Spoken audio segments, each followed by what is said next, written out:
क्या आप जानते हैं कि शिशुनाग वंश ने मगध को 2 राजधानियों वाला सबसे ताकतवर राज्य कैसे बनाया?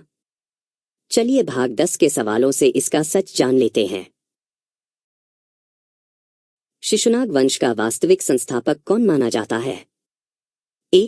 कालियन, बी. नागदत्त, सी. शिशुनाग, डी. नंदिवर्धन। उत्तर सी. शिशुनाग। व्याख्या: शिशुनाग को मगध के लोगों और अमात्यों द्वारा राजा बनाया गया था।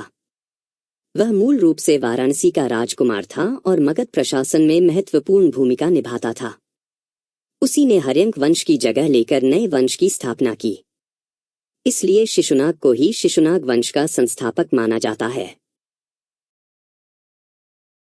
शिशुनाग वंश की राजधानी प्रारंभ में कहाँ थी? ए. वैशाली, बी. राजगृह, सी. पाटलिपुत्र, डी. चंपा। उत्तर बी. राजगृह। व्याख्या: शिशुनाग ने राजधानी राजगृह रखी थी क्योंकि यही मगध की पारंपरिक शक्ति केंद्र था। राजगृह पहाड़ियों से घिरा था जो प्राकृतिक सुरक्षा देता था। यहीं से शिशुनाग ने अपने शासन को मजबूत किया। बाद में कालांतर में पाटलिपुत्र महत्व में आया, पर शुरुआत राजगृह से हुई। किस शिशुनाग शासक ने राजधानी को पाटलिपुत्र स्थानांतरित किया? ए. शिशुनाग, बी. कालाशोक, सी. महापद्मनंद, डी. काकवर्ण। उत्तर बी. कालाशोक। व्याख्या: राजधानी को पाटलिपुत्र ले जाने का श्रेय कालाशोक को दिया जाता है। पाटलिपुत्र सामरिक दृष्टि से अधिक सुरक्षित और व्यापारिक दृष्टि से अधिक उपयोगी था। गंगा और सोन नदियों के संगम के कारण यह महत्वपूर्ण नगर बन गया। कालाशोक के समय मगध की राजनीतिक शक्ति और विस्तृत हुई। शिशुनाग वंश के दौरान किस सभा का आयोजन हुआ था?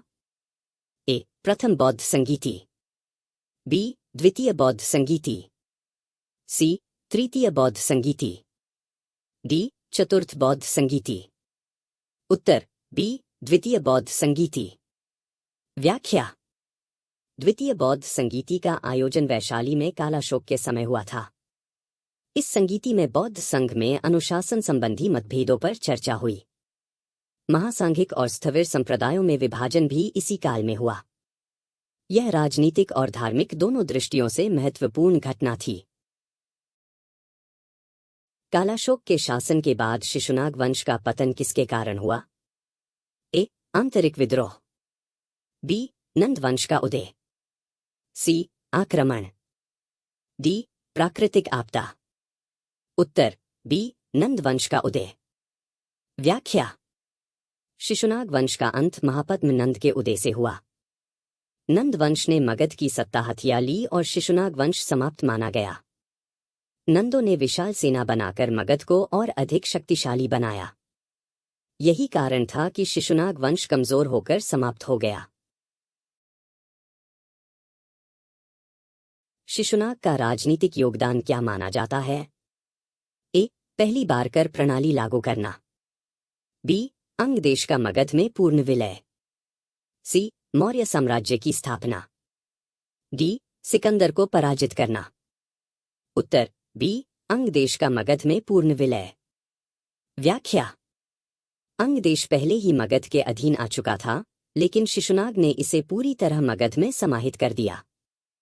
इससे मगध की शक्ति और संसाधन बढ़े। अंग देश व्यापारिक दृष्टि से अत्यंत महत्वपूर्ण था। इस विलय ने मगध को पूर्वी भारत का सबसे शक्तिशाली राज्य बना दिया। शिशुनाग वंश का अंतिम शासक कौन था?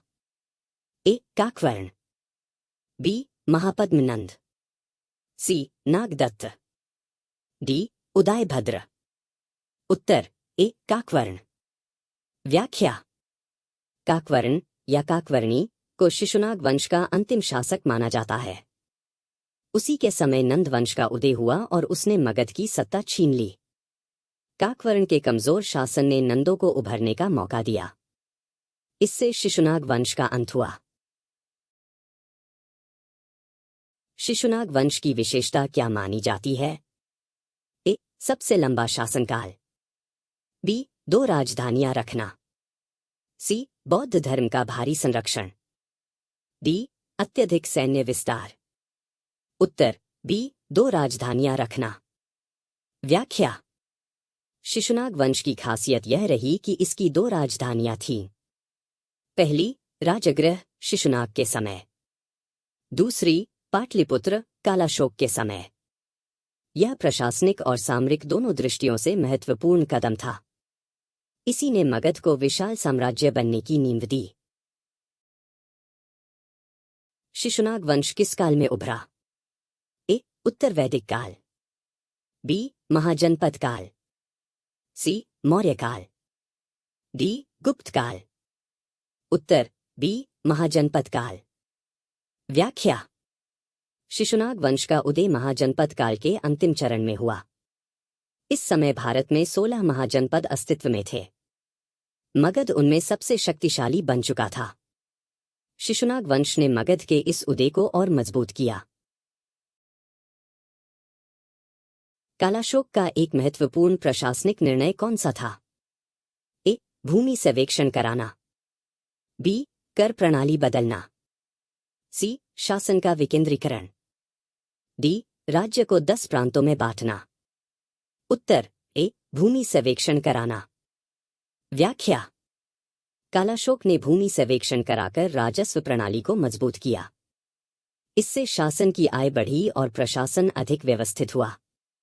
भूमि से जुड़े अभिलेख तैयार कराए गए। यही प्रशासनिक सुधार बाद के नंद और मौर्य शासन की नींव बने। आज के सभी प्रश्न देखने के लिए धन्यवाद।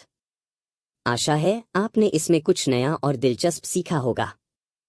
Thank you. सड़क सुरक्षा जीवन रक्षा।